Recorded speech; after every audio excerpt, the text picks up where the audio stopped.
Every journalist who drives this car seems obsessed with asking the question, what is a Toyota Crown, like they don't know. And the truth is, most of them don't actually know. But I do. I know exactly what this car is, because this is the first car to ever be designed, top to bottom, nose to tail, by artificial intelligence. And it wasn't? Ooh. Here's the thing, back in the late 50s, Toyota put 3 guys and 2 first-generation Crowns on a boat with a plan to start selling Toyotas in the US. They docked here at the Port of Los Angeles in August of 1957, and they had a plan to drive coast to coast, an endurance drive, to show the Crown off in all its glory and convince the post-war American public that a Japanese car company could make a reputable car.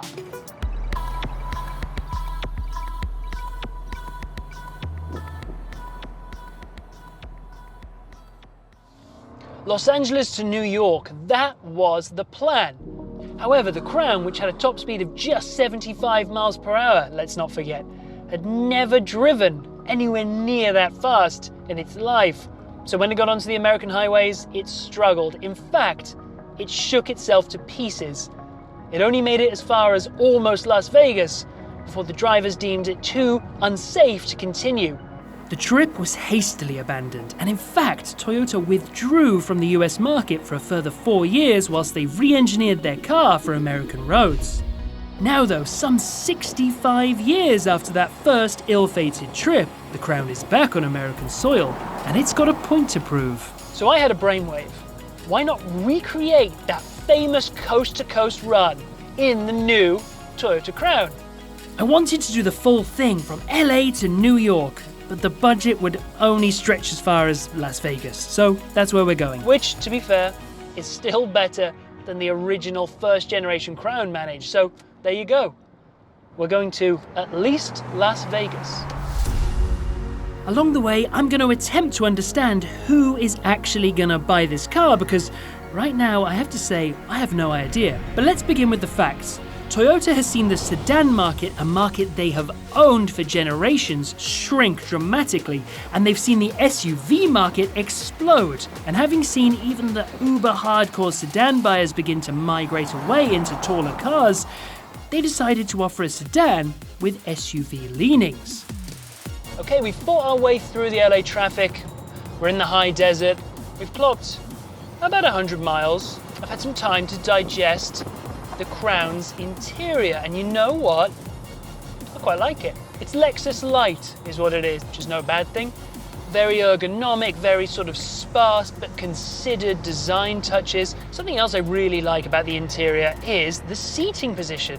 No matter how close to the rails you have this seat when you program it yourself, you're still sitting a little bit higher up than you think you're going to be, and it's really nice.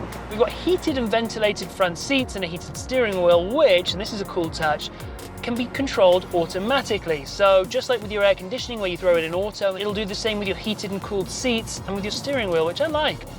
The back seats, super roomy, pretty comfortable, and the trunk of this car is humongous. I'm a big fan of what Toyota are doing with their screens and their infotainment at the moment, and this one is exactly as you'd expect. And then we have the instrument panel, the screen that's taking care of the gauges here, full of information, infinitely programmable. I can see speed, which cruise mode I'm in, how the battery regen is working. I can see what my grandma had for dinner in 1987. You know, it's impressive. This is the Crown crossover, but in Japan, this is just one of 4 Crowns that are currently on sale. In fact, in Japan, the Crown is an entire family of vehicles. Over the years, there have been Crown sedans, saloons, trucks, SUVs, drop-tops, 2-doors, 4-doors, station wagons, taxis, cop cars, even a Crown hearse. Luxury, basic, on-road, off-road, the answer in Japan at least is, and always has been, Crown. Okay, well, a couple of hours down. It's quite nice to step out and get another look at it. It was so early this morning when we picked the car up. And you know what? I like the way this thing looks. It is quite big. And yet, its ground clearance is really no better than the average Camry. Height-wise too, it's sort of in no man's land. It's 3 inches taller than an Accord, but 6 inches shorter than a CR-V, which makes it sound pretty modest, and yet it has the proportions of a basking shark when you're up close to it. And yet still, somehow, they've managed to make it look pretty proportional. Between the two-tone paint, which I think does a good job of masking a lot of the size of this car, and the huge 22-inch wheels, biggest wheels they've ever put on a Toyota production car, interesting. You know, there's a lot to look at. Yeah, it's cool and quirky, but it just seems an odd choice to only bring the crossover to the US and to market it as a more expensive version of the very popular cars they already sell here. And then I fell down something of a conspiracist's wormhole and, well... Corolla, that means crown in Latin, right? And Camry, well, that means crown in Japanese. And Corona, well, of course, everyone knows Corona means little crown in Spanish. So then, maybe we've always been driving crowns this whole time, here in America. We've just never known it. I don't know what any of that actually means. Perhaps Toyota are testing the waters here, with plans to carve the Crown family out into its own Lexus-style US sub-brand. It's confusing, but luckily for me, Eddie's World has the answer. Turns out this place really does have everything.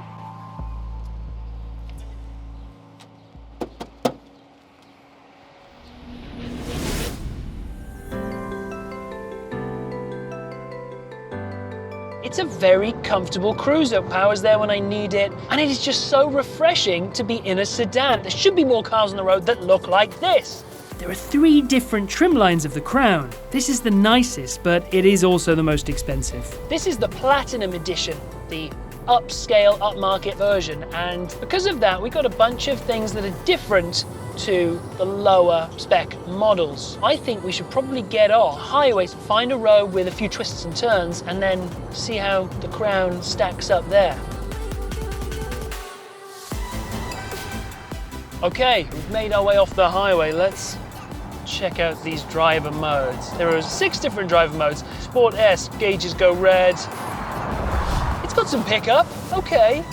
So this car, standard all-wheel drive, 6-speed automatic transmission, and the 2.4-litre turbocharged inline-4 with the hybrid. It's a decent package. I like the way it drives.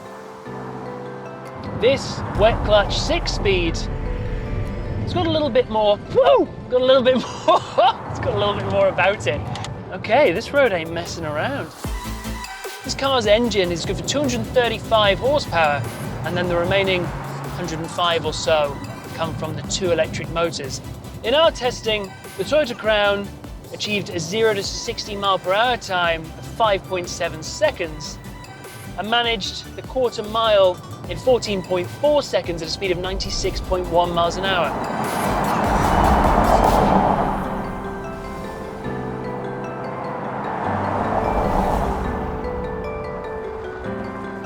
And hey, let's not forget this is an SUV. Well, a crossover. So theoretically, at least, it should be able to handle some moderate off-roading. Oh no? Nope. Oh, nope. Okay. Not today. Not happening. Welcome to Nevada. Wow. Cool, man. And I must say... Welcome to Nevada. Oh, thank you. Thank you, Toyota. So far, we've not experienced a single reliability issue. It's almost as though, in the 60 years since that ill-fated trip, Toyota has become some sort of byword for reliability.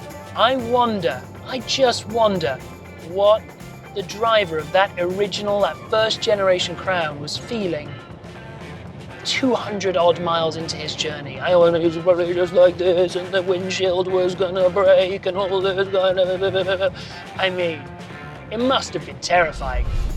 Oh my God, someone's actually honked. It's a Toyota Crown. Here's what happened, right? It was 1957. Toyota wanted to start selling cars, so they sent over some Crowns, and anyway, it's a long story. It's kind of, I told it, these guys know it.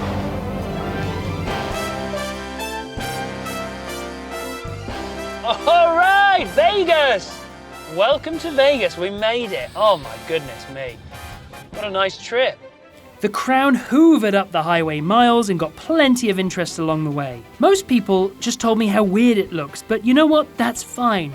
This, after all, has been a PR run, and you know what they say? There's no such thing as bad press.